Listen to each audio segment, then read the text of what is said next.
I'm Cynthia James, and this network is about changing lives one woman at a time.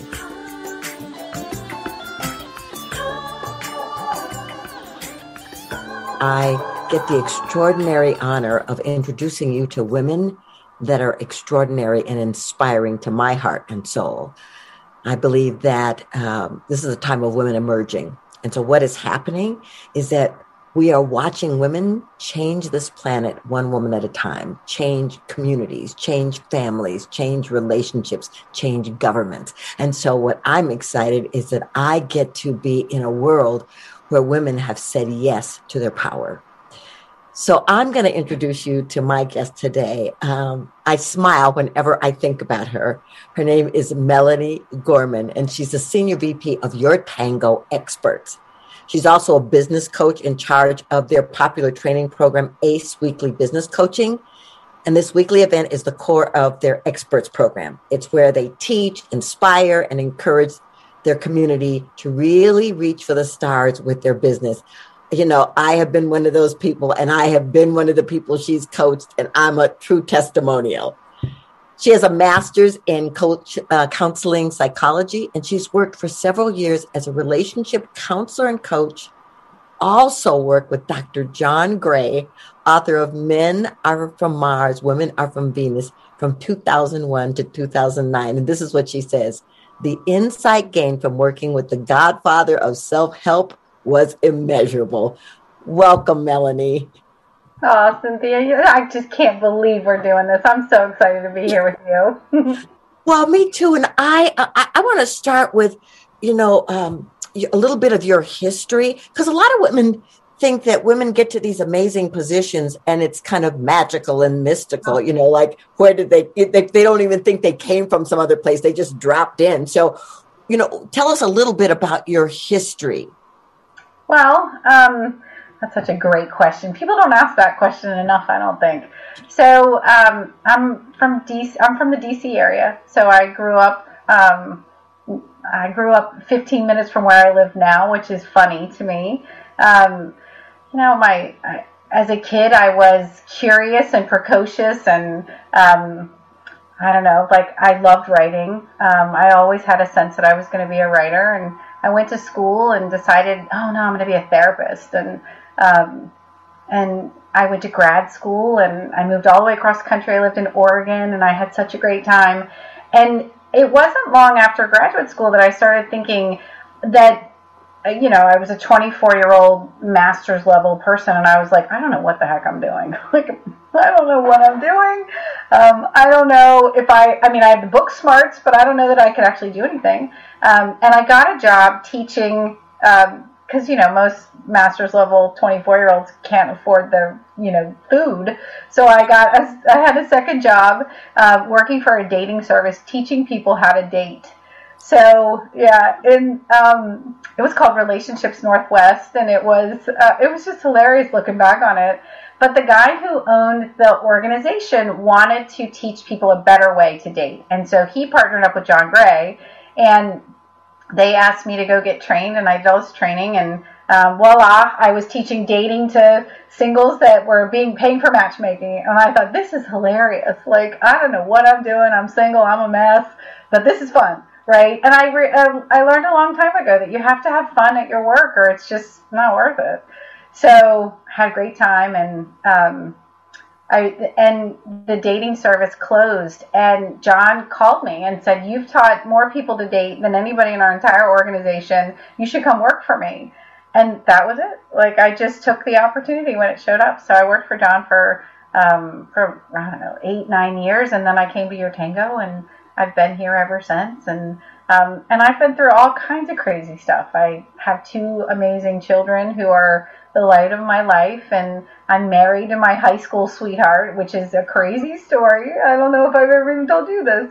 My high school boyfriend's my husband, and I just adore him, and he's lovely and a pain in the butt, and, like every good marriage. So, it was all these steps along the way. Nothing was ever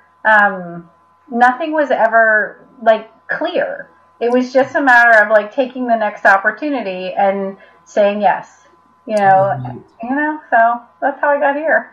Well, I love that. And I guess, ladies, what I want you to hear from this is that she didn't have some blueprint. She didn't have some game plan. She was just following the next step, and fun was a part of it.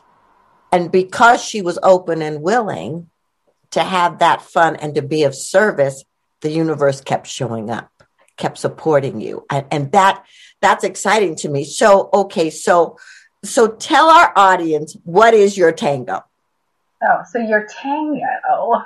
I love YourTango. YourTango is like a women's magazine online, right? So the story of YourTango is that it was a print magazine in the early 2000s, and then it converted to a digital publication in 2008. And you can find it online at yourtango.com. And it is a website that's filled with articles and videos that are intended to help people uplift their life. So some of it's like, funny things or horoscopes or things that are easier to kind of bite into. Some stuff's really heavy and, dealing with trauma, dealing with, what's gone on in the social world in the last year. So in the 2020 pandemic, one of the big things that came out on YourTango was a brand new column on social justice. Like, we've really been focusing on how do we help recognize when women and people are uplifting each other in their communities, and what can be done to shine a light on things that are still in need of some care and change and all that good stuff that's coming and right there in front of us. So we have lots and lots and lots of articles, and there's a segment of it that is YourTango experts, and that's what I do. So they call me the expert on the experts, right? So I get to know lots of people who are in their professional life, they're healers or they're therapists or coaches, and they come to us because they think, I want to communicate my message through writing, but maybe they don't know how, or they're a little, they're not sure how to do it. Our whole program is designed around teaching people how to write. So we have feedback we give folks when they publish articles. And, the idea is, I have believed from the beginning that the most established, important people to be talking about issues are the ones on the front lines. So the nurse that's in the ICU writing articles, like, that's our dream kind of thing.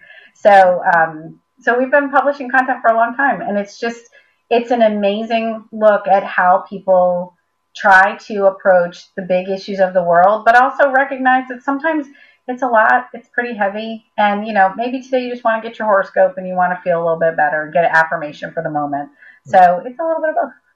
Well, I love that, and I love that it's an online magazine about dating, because we're living in a very interesting world in this moment, and people are perplexed about this whole dating thing.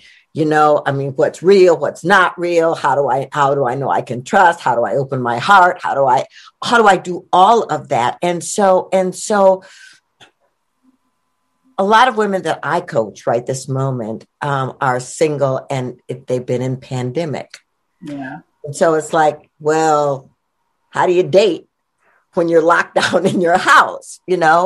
And so I know this is kind of a big question, but it's like, what are you telling women about finding how to date, love themselves, and date in a time that's unprecedented? And it's such a big word, unprecedented, and it's just right. It's the right word. I think what we're getting at is that life doesn't stop just because we have new rules, right? And we have new ways of approaching intimacy and connection. So it's a really beautiful time to think about things like boundaries and safety and what matters to you, your values, right? These are all things that, for a lot of us, when I look back on my torrid 20s, like, I really wish somebody had said, think before you act, right? So I think that the golden opportunity of the pandemic for single women is to really get their ducks in a row and to think about what matters to them and where their values and boundaries and the things that are their non-negotiables versus, I think this is something that I can't tolerate, but maybe it would be okay. And once those things are in place, then they got to look at the fear, right? And for a lot of our readers, the fear is, I'm never going to find love. I'm always going to be alone. I'm doomed. The universe is out to get me kind of stuff.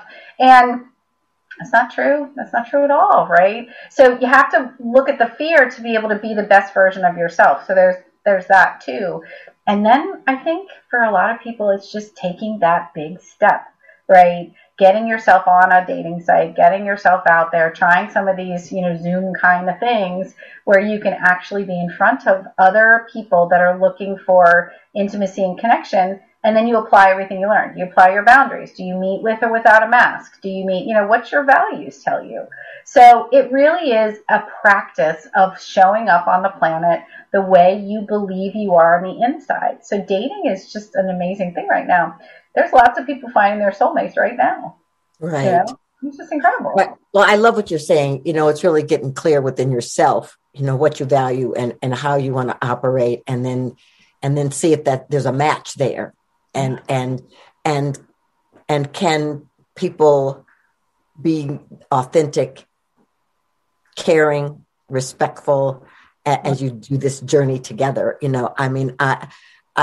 I'm grateful that I don't have to be dating right now, because I think I would wait for, the universe to show up at my door with a note and say, here's your person, because I don't know, but I am watching people find love, and I'm watching people connect, from online dating to matchmakers to all kinds of things to find their partner. So you found your partner in high school. I did.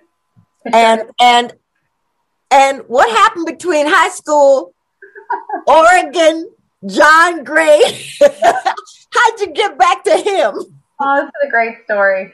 So we dated in high school, and, like every good high school relationship, we broke up when I went to college. My husband played semi-professional hockey up in Canada. So he was this athletic dude that was going to go to Canada. And I was crushed. I was so crushed. And I went to University of Maryland for college, and I went there, and we stayed in touch, and I met somebody else, and he met somebody else, and we sort of just went our separate ways. We stayed friends. So 9/11 happened, and he called me. And we had stayed in touch over the years, but he called the day after and was like, are you okay? And I was in Oregon, and he was in Maryland. And I remember thinking, there's something special about the person that calls you the day after the world came to a close, right? Right? That really matters. So we just started chit-chatting on the phone, and somehow I had to come home for Thanksgiving. I hadn't been home for Thanksgiving in 8 years, and I was like, I think I want to go home for Thanksgiving. So I came home, and I saw him, and that was lovely. And then I came home for Christmas, and then I said, forget it. This is stupid. This is a long distance relationship. I'm 28 years old or whatever I was. This is not good. And if you want to be with me, you come to me next. And he said, I don't know about that. And he called me New Year's Eve, and he said, I bought a plane ticket. Can I come on Valentine's Day? And I was like, yes. So that was it. I was totally smitten. And so he came to Oregon for Valentine's Day in 2002. And then we made the decision that I would move back here. And it's been the best choice. Wow. Just the best choice. Yeah. So I love that. That's like stuff movies are made of. It's an interesting little, I don't tell it very often, because it's he's the guy that, walked around in his sweatpants during the pandemic, and, I'm like, I got to remember that you were the guy that called. So he's a sweet fella. He's a really sweet guy. That's awesome. Well, before I ask you my last question, I want to know how people find you, and especially if they're a coach, if there's someone who's on the front lines, wants to be out in the world, how do they find you to see if they're a fit for your tango? So easiest thing is email. You can email me, and it's Melanie, Melanie at YourTango.com. Or we have a second website called YourTango Experts, and it's all business stuff. And you can go there and hit the contact button and send me an email, and I'll get back to you. So we're always looking for professionals that want to write. And whether you have no idea how to write, you need a writing course, or you want to get your skills polished, we love articles, and we're always looking for new and fresh stuff, and we'll even give you topics if that helps. So we'd love to have you. Beautiful. Okay, here's my last question. What is the one thing you want women to know about awakening? I knew you were going to ask a good question. Don't wait. Don't wait for some lightning bolt to show up. Awakening happens the second you choose to wake up. So take the opportunities that show up for you, because that's how life works. God doesn't wait for, a telegram to show up on your doorstep or a Match.com guy to be right there. God's going to send you all kinds of stuff along the way. So don't wait. Do it now. That's what I would say. Awesome. Did you hear it, lady? Write it down, ladies. Don't wait. Now is the time. Melanie, thank you so much for being here. I am so honored to walk this path with you and to have you in my life. Oh, you too, Cynthia. Thank you. So, ladies, we do this every week. I bring you amazing women. Come back, subscribe. We're on iTunes, iHeart, Spreaker, Spotify, on my website. You can find us in a lot of places, and we love to play with you. I want to remind you that you're amazing. I want to remind you that you're original. I want to remind you that you are an extraordinary being on this planet at this time because you're essential.